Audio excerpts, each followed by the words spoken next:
दोस्तों, आपको याद है आज तक न्यूज चैनल के इस विवादास्पद एंकर जिसने तिहाड़ जेल में वक्त बिताया था, उसने हेमंत सोरेन के संदर्भ में एक आपत्तिजनक बयान दिया था और यह तक कह डाला था कि वो हेमंत सोरेन जो 30-40 साल पहले जंगल में रहते थे, अब उसी तरह से अब वो जेल में रह रहे हैं। वो ताने मार रहा था हेमंत सोरेन पर कि किस तरह से एक आदिवासी जो है अब वो महलों में रहने लगा है, बड़ी बड़ी गाड़ियों में चलने लगा है। यानी कि इन पत्रकारों का बस चले तो एक आदिवासी पृष्ठभूमि का व्यक्ति या फिर कोई दलित पृष्ठभूमि का व्यक्ति या फिर जो पिछड़ी जाति के पृष्ठभूमि के व्यक्ति अगर मुख्यमंत्री बन जाएं तो तब भी उन्हें गरीबी की हालत में जीना चाहिए। खबर क्या, मैं आपको बताता हूं।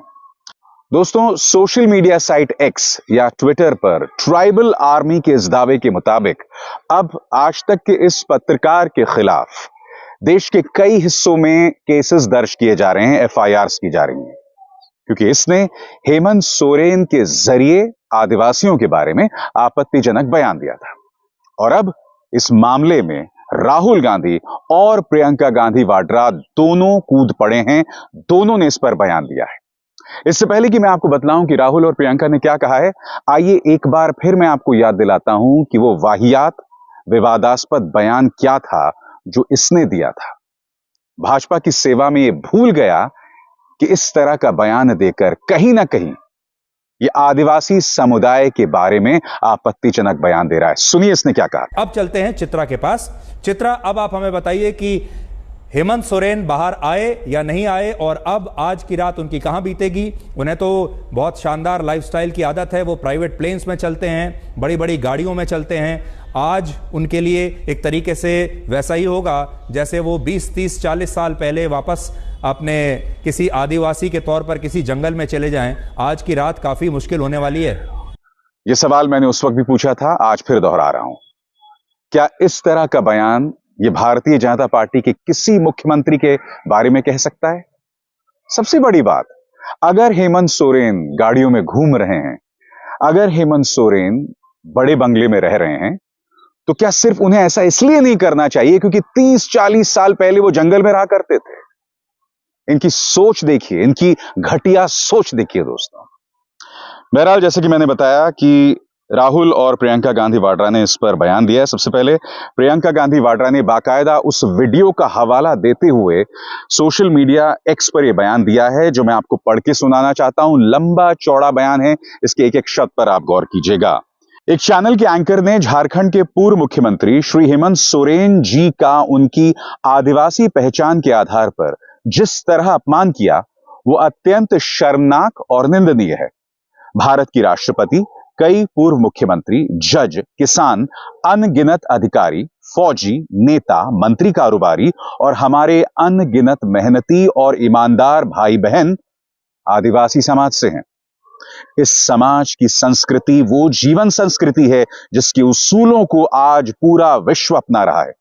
जल, जंगल, जमीन का आदर करना, उसकी रक्षा करना अपमानजनक नहीं बल्कि प्रकृति को समझने की एक महान और गहरी सोच है। शायद सरकार की चापलूसी में मीडिया संस्थान न्यूनतम लोकतांत्रिक नैतिकता भी खो चुके हैं। इसी एंकर द्वारा आदिवासियों, दलितों और वंचितों का खुलेआम अपमान करना हर स्तर पर गलत है। मानवीय गरिमा और आदिवासी अस्मिता का आदर करते हुए इन एंकर महोदय को आदिवासी समुदाय से माफी मांगनी चाहिए। राहुल गांधी ने क्या कहा है मैं आपको बताऊंगा, मगर आज ये सवाल मेरा आज तक न्यूज चैनल से। मैं नहीं भूला हूं कि आपके एक और पत्रकार हैं राजदीप सरदेसाई, उनका एक बयान सामने आया था जिसकी वजह से आपने शायद राजदीप को 15 दिनों तक टीवी पर नहीं आने दिया था। अब हो सकता है कि राजदीप सरदेसाई को नौकरी बचानी थी, इसलिए उसके बाद भी वो दोबारा चैनल पर आए 15 दिनों तक। बड़ा सवाल यह कि इस व्यक्ति ने क्या कहा, सबने सुना। बड़ा सवाल यह भी कि इसके खिलाफ मल्टीपल एफआईआर्स दर्ज हो रहे हैं, केस दर्ज हो रहे हैं। क्या आज तक चैनल इस पर कोई कार्रवाई करेगा? बताइए। अरुण पुरी, जो कि मालिक हैं इंडिया टुडे ग्रुप समूह के, क्या वो कोई कार्रवाई करेंगे? मैं अरुण पुरी को याद दिलाना चाहूंगा, जब यह व्यक्ति कथित वसूली के नाम पर इस तरह से पकड़ा गया था, जेल गया था, तब आप ही के चैनल ने इसके खिलाफ स्टोरीज की थी, रिपोर्टें चलाई थी, और आप ही के चैनल की कोशिशों के चलते, क्योंकि उस वक्त मैं आज तक में काम किया करता था, और आप ही के चैनल की कोशिशों के चलते इस व्यक्ति को ब्रॉडकास्टर्स एसोसिएशन से हटाया भी गया था।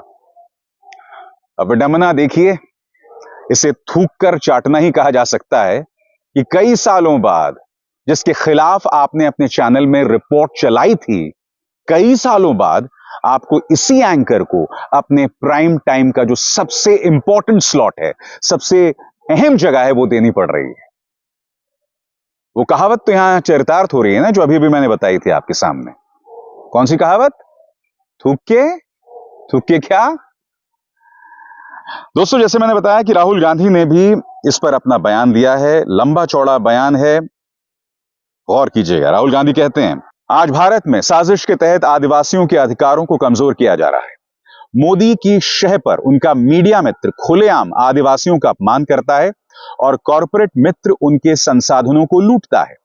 कांग्रेस ने आदिवासियों के लिए वन अधिकार जैसे कानून बनाए, आदिवासी बिल लेकर आए, सरना धर्म कोड लागू करने की दिशा में कदम बढ़ाए, मगर भाजपा आदिवासियों के हितों की रक्षा करने वाला कोई भी कानून लागू नहीं होने देती, क्योंकि उनका लक्ष्य आदिवासियों की जमीन और अन्य संसाधन छीनकर अपने कॉरपोरेट मित्रों को देना है। झारखंड की महान धरती पर भगवान बिरसा मुंडा ने अंग्रेजों से लड़कर आदिवासियों के अधिकारों की रक्षा की थी। आज के अंग्रेज मोडानी चाहते हैं कि आदिवासियों का अपने ही जल, जंगल और जमीन पर कोई हक ना हो। कांग्रेस प्रतिबद्ध है कि आदिवासी समाज समृद्ध बने और उनकी सांस्कृतिक विरासत सुरक्षित रहे। तो सख्त तेवर यहां भाई बहन अपना रहे हैं, राहुल गांधी भी और प्रियंका गांधी वाड्रा भी। और ये मुद्दा लगातार बड़ा होता जा रहा है दोस्तों। इन दोनों के बयानों को हम हल्के में नहीं ले सकते, क्योंकि राहुल गांधी कहीं ना कहीं इसे एक बहुत बड़ा मुद्दा बना रहे हैं। आदिवासी समाज के साथ जो ज्यादती, कथित ज्यादती होती है, उसका जिक्र वो कर रहे हैं। मगर अफसोस की बात है कि इस पर चैनल कुछ नहीं कह रहा है, और कहेगा भी कैसे, क्योंकि ये वो पत्रकार है जो प्राइम टाइम में कई बार जहरीली खबरें करता रहा है। आपको याद होगा, एक व्हाट्सएप फॉरवर्ड पर इसने अपने पिछले चैनल में बाकायदा एक शो किया था कि कितने किस्म के जिहाद होते हैं। कई बार ये झूठी खबरें करते हुए पकड़ा गया, क्योंकि इससे अपने मालिकों की सेवा करनी थी। आपको याद होगा, जब मोरबी पुल हादसा हुआ था, इस बेशर्म आदमी में इतनी बेशर्मी थी, इतनी बेहूदगी थी कि इसने अपने कार्यक्रम में जो लोग मारे गए उस पर इसका दोष मढ़ दिया। जवाबदेही से बचाने के लिए व्यक्ति यह सब करता है। तो आप सोच सकते हैं दोस्तों, जो पत्रकार इस तरह से भारतीय जनता पार्टी की सेवा कर रहा होगा, तो क्या ऐसे में आपको लगता है कि आज तक या अरुणपुरी में हिम्मत होगी इस पत्रकार पर कार्रवाई करने को लेकर? सवाल ही पैदा नहीं होता। मगर आज मैं सवाल कांग्रेस से पूछना चाहता हूं। ध्यान से सुनिएगा मैं क्या कह रहा हूं दोस्तों। कांग्रेस के दो नेताओं, एक हरियाणा और राजस्थान, हर साल ये लोग पत्रकारों के लिए लंच करवाते हैं। और दोस्तों, ये जो भोजन करवाते हैं, इसमें कई गोदी मीडिया के पत्रकार भी आते हैं जो आए दिन जहर उगलते हैं, और न सिर्फ जहर उगलते हैं, राहुल गांधी पर निशाना साधते हैं, प्रियंका गांधी पर निशाना साधते हैं, लगातार जहर उगलते रहते हैं। मगर क्या आप जानते हैं, जिस पत्रकार की मैं चर्चा कर रहा हूं, उसे ये दोनों ही कांग्रेस नेता बुलाते हैं। पिछले साल मैं ऐसे ही एक कांग्रेस के नेता के लंच पर गया था, और मैंने देखा था कि जब वो वाहियात और विवादास्पद तिहाड़ रिटर्न पत्रकार आया, तो कांग्रेस के जो तमाम नेता थे उसे घेर कर बैठ गए, जैसे उनका कोई मसीहा आ गया हो। इस साल से मैंने फैसला किया है कि किसी भी कांग्रेस के नेता के किसी भी भोजन में नहीं जाना है। और क्यों नहीं जाना, मैं आपको बताता हूं।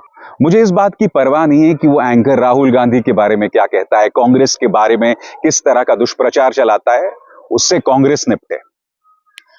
मुझे दिक्कत दो चीजों की है दोस्तों।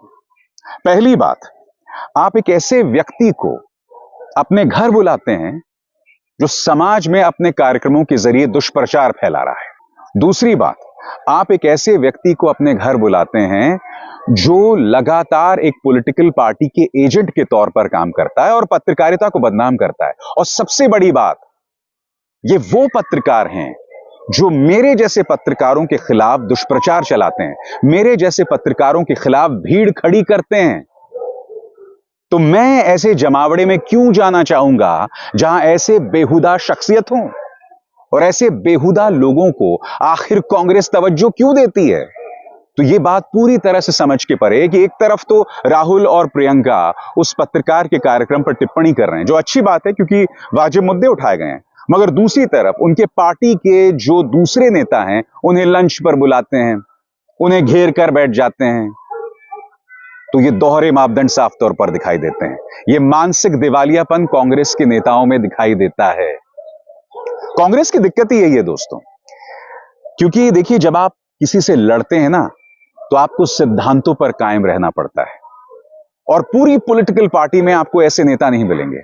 यही वजह है कि कांग्रेस इतने बड़े तादाद में बगैर पलक झपकाए बीजेपी में शामिल हो जाते हैं। उसके नेता ज्योतिरादित्य सिंधिया, जितेंद्र प्रसादा, आरपीएन सिंह, मिलिंद देओरा, ये क्यों शामिल हो जाते हैं? क्योंकि विचारधारा के स्तर पर ये खोखले लोग हैं। ये लोग ये नहीं देख रहे हैं कि भाई ये वो पत्रकार हैं जो आपराधिक पृष्ठभूमि के हैं, जो जेल में वक्त बिता चुके हैं। यही वजह है कि इतनी आसानी से ये लोग पलटी मार लेते हैं। तो ये दोहरे मापदंड हैं। आप एक तरफ इस पत्रकार पर टिप्पणी करते हैं, मगर दूसरी तरफ ये भी हकीकत है। बहरहाल दोस्तों, अब ये मामला अब उग्र होता जा रहा है। क्या चैनल इसको लेकर माफी मांगेगा? इसकी गुंजाइश बहुत कम है, क्योंकि ये लोग जानते हैं कि इनको बचाने वाले लोग हैं, सबसे बड़ी बात। और दूसरी बड़ी बात, कांग्रेस खुद इतनी हल्की है। आपको याद होगा कि मुकेश अंबानी के एक न्यूज चैनल पर दंगा भड़काने को लेकर केस था, मगर उस वक्त की राजस्थान सरकार ने कोई कार्रवाई नहीं की, कोई एक्शन ही नहीं हुआ। ये कांग्रेस है आपके लिए। अब इज़हार शर्मा को दीजिए इजाजत। नमस्कार।